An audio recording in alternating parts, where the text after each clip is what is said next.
sakuna, panganib at aksidente. Mga bagay na maaaring dumating ng hindi inaasahan. Kaya mahalagang may kaalaman at abilidad sa oras ng kalamidad.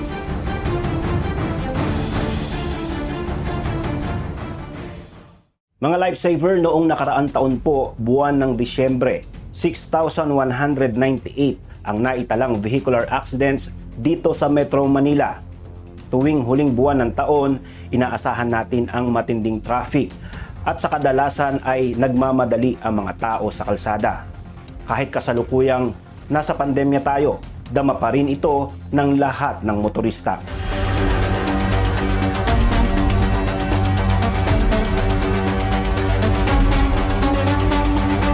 Kaya naman in the next 30 minutes, titingnan natin ang mga maaaring naging sanhi ng mga road crash dito sa Metro Manila at kung papaano tayo makatutulong sa mga sakuna gaya ng road accidents. Ako si Benedict Galasan, Rescue Manager ng kauna-unahang News and Rescue Institution sa buong mundo, ang UNTV News and Rescue. Mula sa aking years of experience in rescue operations, natutunan ko ang mga dapat gawin kung sakaling may sakuna at ihanda ang mga tools na kakailanganin kapag may aksidente. Handa kaming ituro sa inyo ang lahat ng kaalaman at abilidad para sa oras ng kalamidad. Ikaw ay Lifesaver!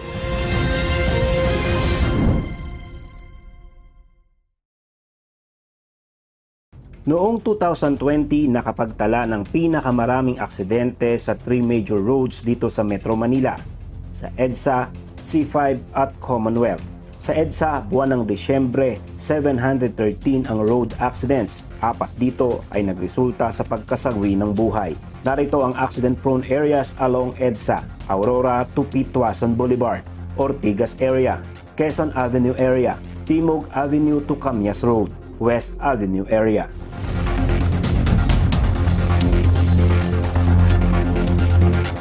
Well, clearly, he's sticking too close to the barrier. Di ba? Ang luwag-luwag pa dito sa kabila.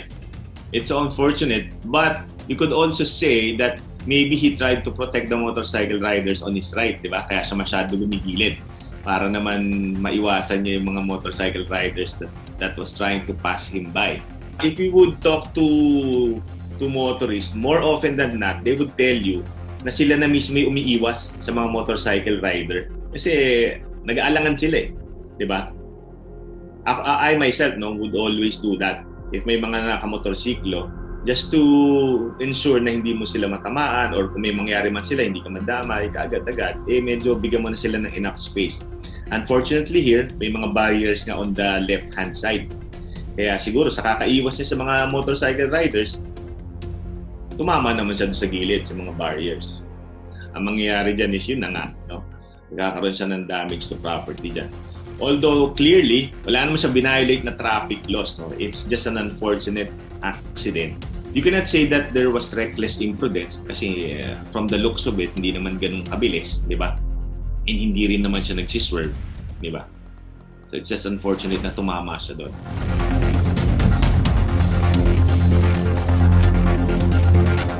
Well, ito hydroplaning, no? Clearly, it was raining, there was some flooding, and we've always said, when there's water on the road, we should be very, very careful because ang tendency niya, specifically if medyo mabilis yung ating takbo, magkaka-hydroplaning. Meaning, yung tubig sa kalsada, nagiging nagiging coating, and that would prevent our wheels from touching the pavement. Kaya pag nag-brake ka, it would be very hard for you. And advice ng mga experts natin in driving, if you experience some sort of hydroplaning, don't try to slam on the brakes kasi that would make you lose control. Tulad ng ginawa niya rito. He slammed on the brakes, so nawala siya. The best thing to do here is to just ease your foot off the gas pedal. Mag-cruise ka lang and try to control the steering wheel. Kasi slamming on the brakes would aggravate things. Pwede kang mag-downshift if you're using a manual, manual transmission para magkaroon ka ng engine brake.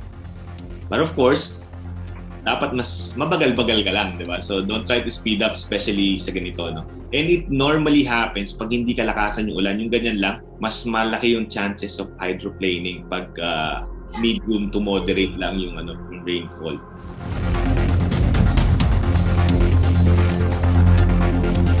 Pula siya kaya umiwas yung motorcycle rider. Kasi dire-diretso yung takbo nila, di ba? Straight lang naman. Tapos biglang yun, napilitan siya umiwas. I think, di ba? If that was the case, ang ma-advise kasi natin dito is always try to maintain a safe distance from the vehicle in front of you. Kita mo to, wala na siya masyadong time para umiwas kasi malapit siya. Kaya pag swerve niya to the left, to avoid the vehicle that put on the brakes, nawalan na siya ng handle at tumama siya doon sa kabila, di ba? So again, no, if you're on the road, always try to maintain a safe distance from the vehicle in front of you so that whatever happens, you'll have ample time and space to maneuver and avoid whatever. The lesson there is that always maintain a safe distance because you'll never know, di ba? Hindi mo rin naman alam kung ano yung in front of the vehicle in front of you. Meaning, itong vehicle, baka may reason din siya to put on the brakes, di ba?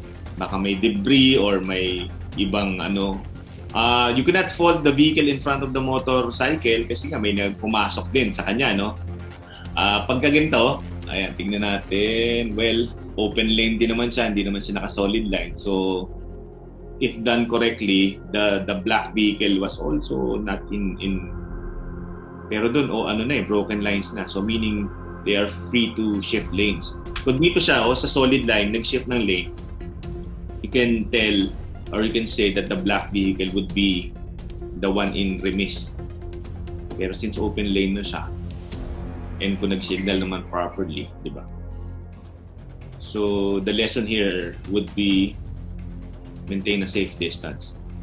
Kapag nangyari ang isang aksidente sa kalsada, ano ang maaari nating maitulong sa mga biktima? Kapag lalapit sa isang vehicular accident, importanteng i-ensure ang ating safety. Alamin agad kung ilan ang involved na sasakyan at ilan din ang mga biktima. Tingnan kung mayroong anumang fuel leak sa paligid. Maaaring patayin muna ang makina ng sasakyan. Kung mayroong iba pang tao sa paligid, agad silang patawagin sa emergency medical services. I-check kung may life-threatening injuries ang mga biktima at ipagbigay alam ito sa emergency services. Kung walang response ang biktima, i-check ang kanilang paghinga. Maaaring tignan ang rise and fall ng kanilang dibdib. Kung humihinga naman ngunit unresponsive o walang malay, dahil siya ay biktima ng vehicular accident, makabubuti ng wag galawin upang maiwasan ang pagkakaroon ng spinal cord injury. Tanggalin o alisin lamang ang mga unconscious na biktima sa sasakyan kung may immediate danger gaya ng sunog o anumang maaaring sumabog sa sasakyan. Ang mga conscious na biktima na may minor injuries at kayang makapaglakad, palipatin sa isang ligtas na lugar. Kausapin ang mga biktima ng aksidente. I-assure sila na may tulong na paparating mula sa emergency medical services. Noong taong 2020, anong age group ang may pinakamaraming involved sa road accidents sa Metro Manila? A. 18 to 34, B. 35 to 51, or C. 52 to 65. Ang sagot sa pagbabalik ng Lifesaver.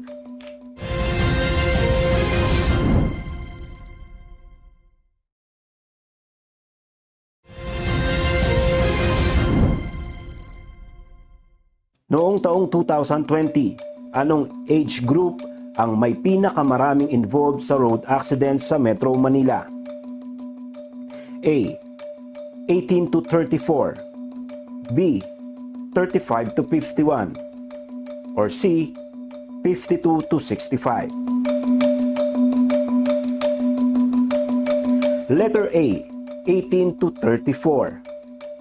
Nakapagtala ng 5,733 road accidents sa Metro Manila na involve ang mga may edad 18 to 34. 3,343 naman ang may edad na 35 to 51 at 957 sa may edad na 52 to 65.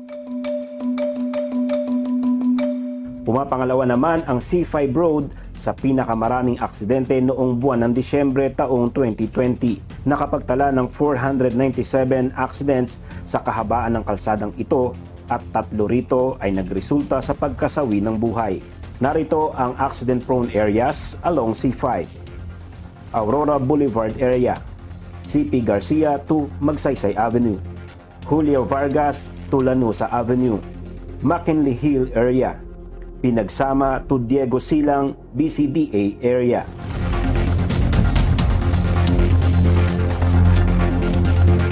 So clearly, yung truck dito ang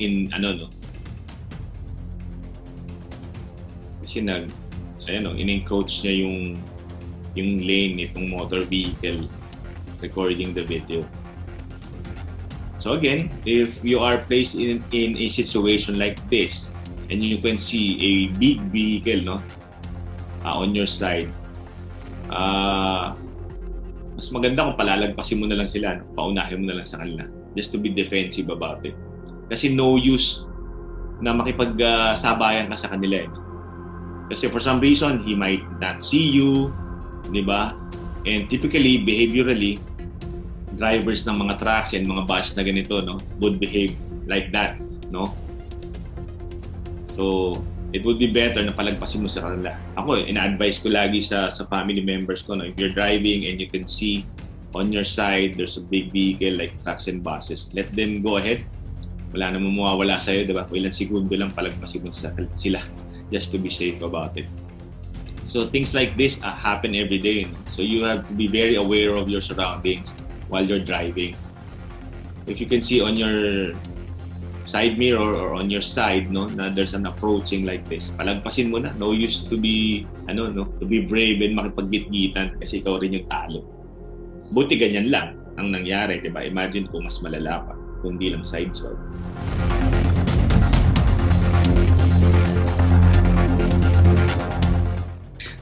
Ito naman, nagpreno yung Montero, di ba? Kasi nagsakay yata yung jeep or whatever that is in front of the Montero.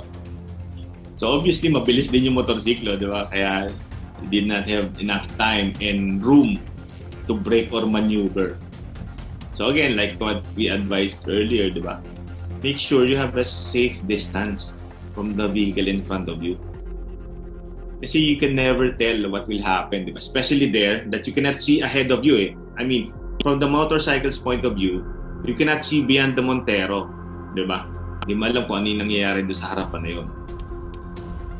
So better to maintain a safe distance. So kung nagpreno yung Montero, you'll have enough time to brake or maneuver, di ba? To the left or to the right. But most specifically to brake yourself, di ba? But since mabilis siya at maikli na yung distance na, well, yun nga, sumalpok na siya.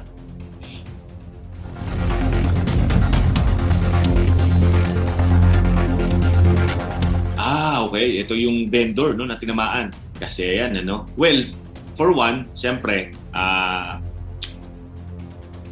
unang-una, hindi dapat nandyan yung mga tao, not to say na wag sila maghanap buhay, pero it's really a dangerous endeavor.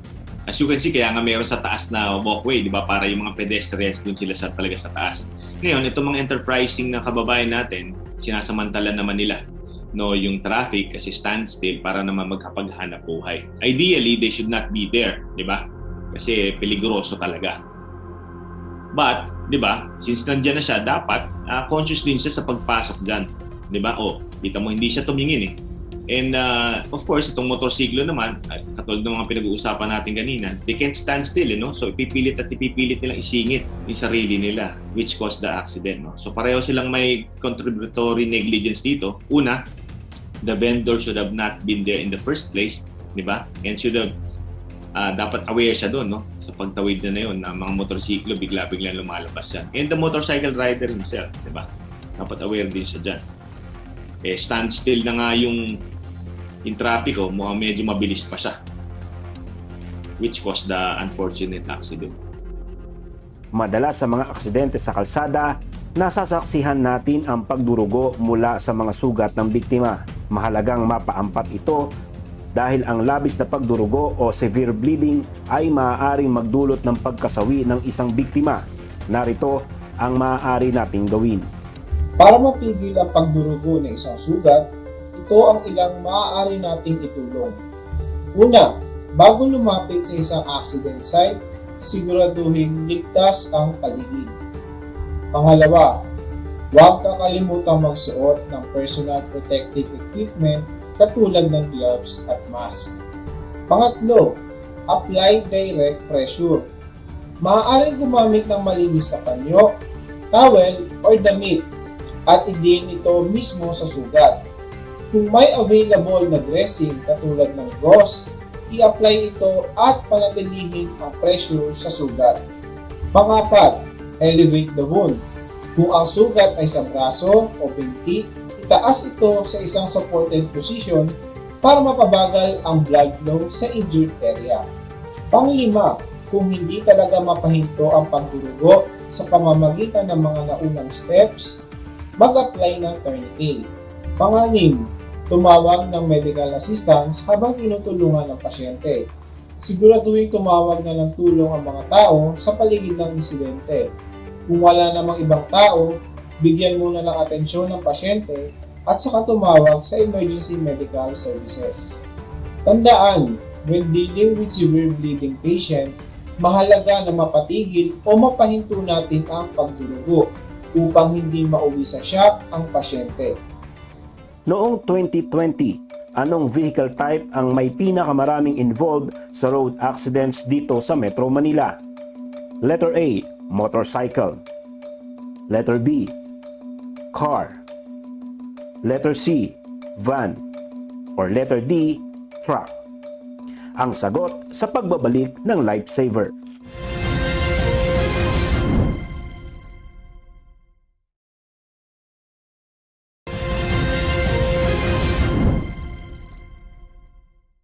Noong 2020, anong vehicle type ang may pinakamaraming involved sa road accidents dito sa Metro Manila?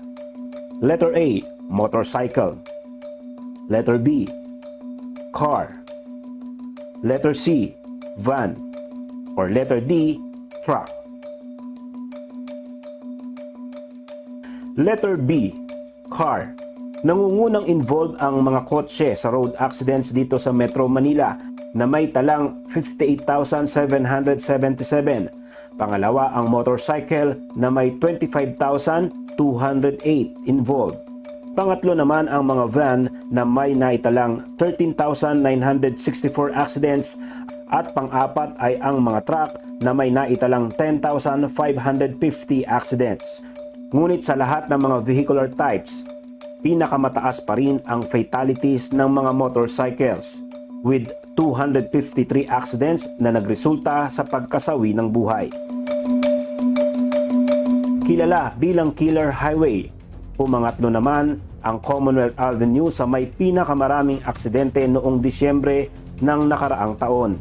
Umabot sa 296 accidents ang naitala at dalawa dito ay nagresulta sa pagkasawi ng buhay. Narito ang accident-prone areas sa Commonwealth Avenue. Don Antonio area to St. Peter Church, Elliptical Road to Techno Hub, IBP Road to BF Road, Tandansora to Luzon Avenue, Zuzuaregi Street to Diliman Preparatory School.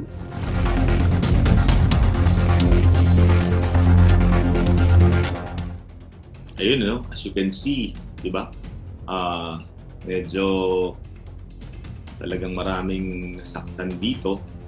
Well, from the videos, we can't tell, if the vehicle that got caught in the accident was speeding. But evidently, he was close to the barriers, or on the side of the road. So most likely, he was distracted kasi hindi niya nakita yung mga barriers, That's the reason why nag-crash siya into it, So malaking factor dito yung attention ng driver, Kasi obviously, hindi naman ikaw basta-basta babangga dyan kasi he's going to a straight line. So unless your attention is somewhere else, di mo naman siguro to itatamaan. So mahalaga dito, no, while driving, especially in highways like this, no, yung attention span natin talaga or yung ating full attention ay nasa kalsada. Kasi there are a lot of things that might, cause harm like that, no, yung mga barriers na nandun sa side. Although it should have been that the barriers have been eliminated there, no, kasi it poses also a risk, no, for motorists. But just the same, the driver should have been aware of those barriers over there. Considering that this is daytime, no, nangyari. And if gabi, lalong ma-aggravate to, mas mahirap makita yung mga concrete barriers na ganyan.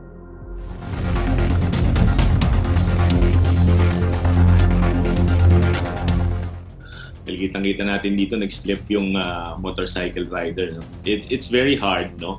Really talaga, to be riding a motorcycle in the metropolis. No? As you can see, he was following the motorcycle lane naman, ano? So okay naman sana yun. But unfortunately, something caused the slip of the motorcycle. Fortunately lang, hindi ganun kabilis.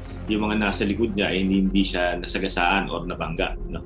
Partially, you can say na nagkaroon sila ng konting collision, no, nung isang vehicle. Pero hindi rin ganun ka-clear, no? Ayan, if you can see here, if you would ask me, the motor vehicle was the one who caused the incident, di ba? Kasi the motorcycle rider was clearly in his appropriate lane. And then, that vehicle tried to get in that motorcycle lane, which caused the accident, ano?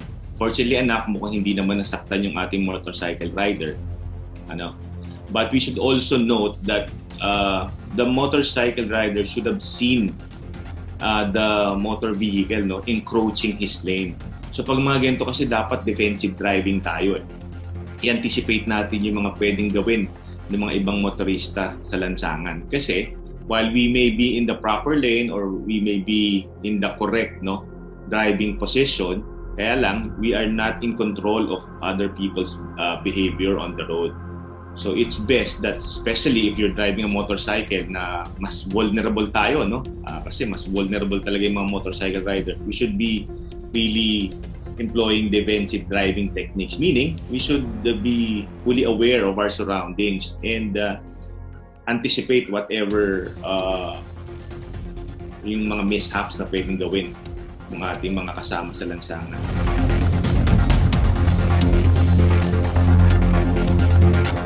Ito naman, clearly nag-swerve, no? So there's no debate here that the incident was caused by the taxi. I think he's trying to make a U-turn in that particular side of the road. But coming from several lanes outside, di ba?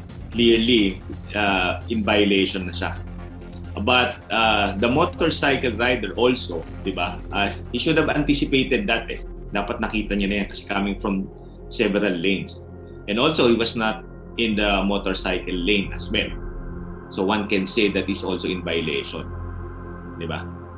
But clearly here, the taxi is the one who caused the accident. Kasi ang lane change, oh, imagine that, 1, 2, 3, 4 coming from the outside. Diba? 1, 2, 3, and then going there, 4. Well, unang-una, no? It's a dangerous world out there, no? So if we are going to drive in whatever type of motor vehicle, be it a 4-wheel or a 2-wheel, our full attention should be on the road. There should be no distractions like cell phones, camera, or we look at the billboards or other stuff, no? Kasi that will really cause the difference sa mga aksidente. And by saying that full attention, we should be fully aware of what's happening around us. Meaning, yung ating nasa harapan, nasa tagiliran, no? Again, maintain a safe distance from the vehicle in front of you and then be aware of the other vehicles na kasama on the road. Diba? Always try to be a defensive driver. Anticipate whatever mistakes or mishaps that might happen so that you can prevent yourself from getting into an accident. So be aware, protect yourselves, and be fully conscious or aware of what's happening and full concentration while you're on the road. Sana po mga Lifesaver ay may natutunan kayo sa episode na ito. Iba yung pag-iingat lamang po sa pagmamaneho sa kalsada at tandaan ang first aid skills na inyong natutunan na maaaring makatulong pagdating ng mga sakuna. For more first aid videos and lessons on emergency preparedness and disaster awareness, bumisita lamang sa aming Facebook page at YouTube channel. Tandaan, mahalaga ang kaalaman at abilidad para sa oras ng kalamidad, ikaw ay Lifesaver.